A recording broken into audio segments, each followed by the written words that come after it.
28 सितंबर दोपहर करीब 1:30 बजे का वक्त इजराइल डिफेंस फोर्सेस यानी आईडीएफ ने अपने सोशल मीडिया अकाउंट पर लिखा, हसन नसरल्लाह अब दुनिया में आतंक नहीं फैला पाएगा।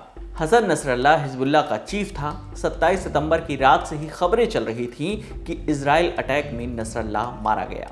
कई मीडिया संस्थानों में ये भी दावा किया जा रहा है कि इस हमले में नसरल्लाह की बेटी ज़ैनब भी मारी गई। फिलहाल इसकी पुष्टि नहीं हुई है। इधर इजराइल ने चेतावनी दी है कि हम हिजबुल्लाह के खिलाफ तब तक हमले करते रहेंगे जब तक हमारे लोग अपने घर सुरक्षित नहीं आ जाते। इधर हिजबुल्लाह चीफ हसन नसरल्लाह की मौत की खबर के बाद ईरान के सर्वोच्च नेता अली खामेनेई को कड़ी सुरक्षा के बीच सुरक्षित स्थान पर ले जाया गया है। दरअसल 27 सितंबर की रात इजराइल ने लेबनान की राजधानी बेरूत में हिजबुल्लाह के सेंट्रल हेडक्वार्टर पर हमला किया था। इसी हमले में नसरल्लाह के मारे जाने की खबर सामने आई थी।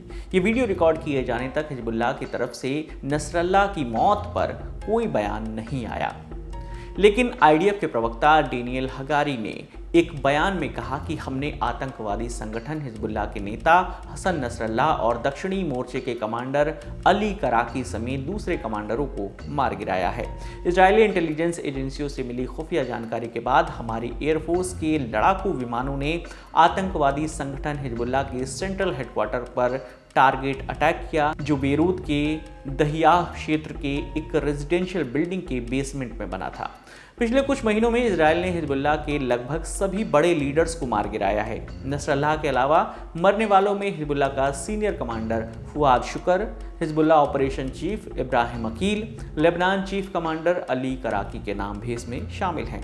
इजराइल ने नसरल्लाह को मारने के लिए ऐसे समय पर हमले किए जब इजराइल के जो प्रधानमंत्री है बेंजामिन नेतन्याहू, वो अमेरिकी दौरे पर थे।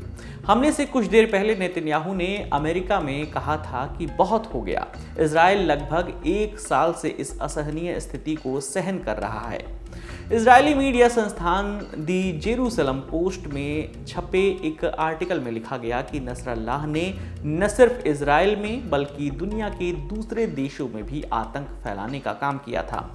आगे लिखा गया कि पिछले 32 सालों से नसरल्लाह के आदेश पर हिजबुल्लाह इजराइल पर अटैक कर रहा था। नसरल्लाह इजराइल में आतंक फैलाने का जिम्मेदार था। दूसरे देशों में भी नसरल्लाह ने खूब हमले किए थे। इससे पहले 17 और 18 सितंबर को भी इजराइल ने लेबनान पर अटैक किया था। हमले वॉकी टॉकी और पेजर जैसी इलेक्ट्रॉनिक डिवाइसेस के जरिए हुए थे, जिसमें 39 लोगों की मौत हो गई थी, जबकि 3000 से ज़्यादा लोग घायल हुए थे।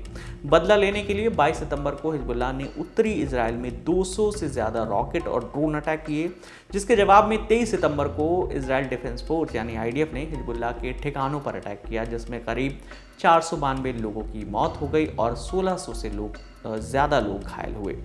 चलते चलते आपको हिजबुल्लाह के बारे में भी बता देते हैं। हिजबुल्लाह एक शिया राजनीतिक संगठन है। इसकी खुद की एक आर्मी भी है। ये ईरान के सपोर्ट से चलता है। इसका मेन टारगेट तो इजरायली सेना को लेबनान से पीछे हटाना था, लेकिन बाद में इस संगठन ने इजराइल के खिलाफ कई हमले किए। दूसरे देशों में भी इजरायली नागरिकों पर हमले में इस संगठन का नाम आता रहा है। हिजबुल्लाह के लेबनान की सरकार में कई सांसद और मंत्री भी हैं। कई बार उनके सहयोग से लेबनान में सरकार भी बनी है। इजराइल और हिजबुल्लाह पर आगे जो भी अपडेट आएगा ललन टॉप के जरिए हम आप तक यूं ही पहुंचाते रहेंगे। आपके लिए ये तमाम जानकारी लेकर आई हैं हमारी साथी विभावरी। मेरा नाम विकास वर्मा है। देखते रहिए दी ललन टॉप। शुक्रिया।